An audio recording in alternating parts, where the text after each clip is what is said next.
Hello, I'm Hal Walls. I teach one of the adult Sunday school classes here at Calvary. Today I want to read a scripture that's very appropriate for what we're going through at this time. I'm reading from the NIV, 2 Chronicles chapter 7, verse 14. If my people who are called by my name will humble themselves and pray and seek my face and turn from their wicked ways, then I will hear from heaven and will forgive their sins and will heal their land.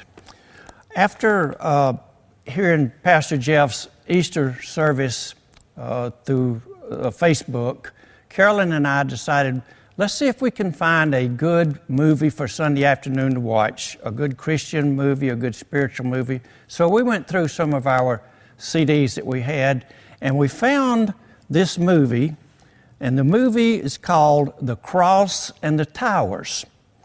And the subtitle of this movie is In the Midst of Destruction, Hope Will Rise.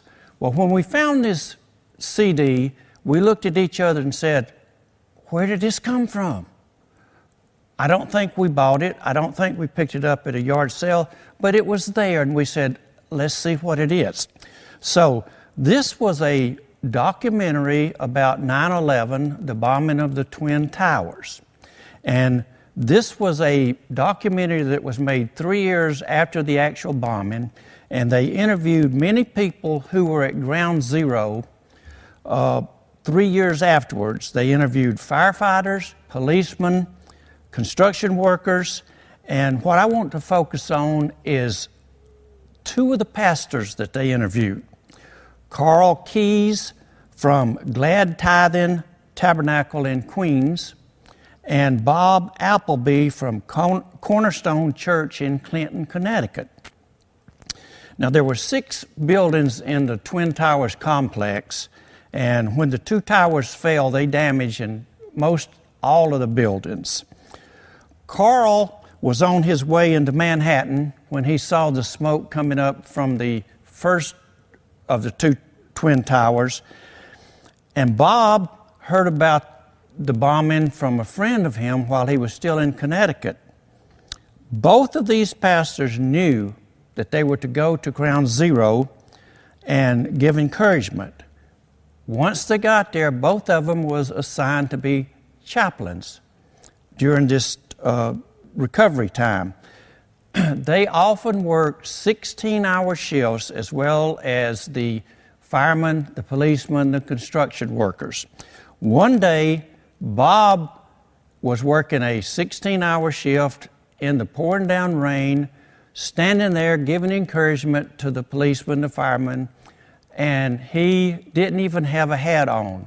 While he was working, one of the Secret Service agents came out, gave him a hard hat to wear, and asked him to sign his own hat. Bob says, "Why do you want me to sign your hat?"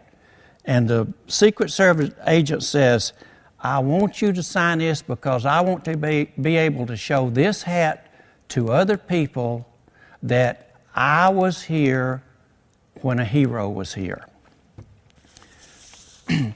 Both Carl and Bob were often approached by the firefighters, the policemen, and the construction workers as they were going to and coming from their shifts.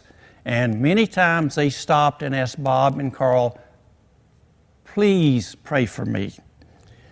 Both Carl and Bob often dug through the debris alongside of the firemen and the policemen. In early October 2001, they were digging through the debris at Building 6 when they said it came like a sign from heaven. At the bottom of the debris, they found a cavern still in the concrete that looked like a cathedral.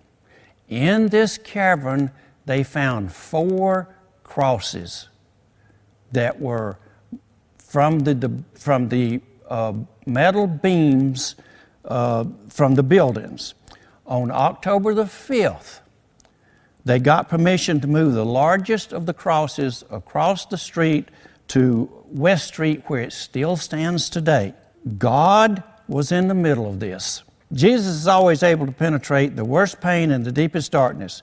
There is no trauma too great that God cannot heal. There is always hope. In times of trials like we're having with the coronavirus, heroes always appear. It is our duty to give them encouragement. And let me end with a short prayer. Lord, when we encounter someone who is afraid, let us give them encouragement. When we see somebody who needs help, let us serve. When we see somebody in need, let us give. Let us pray for each other's safety. God heals our nation. In Jesus' name, amen.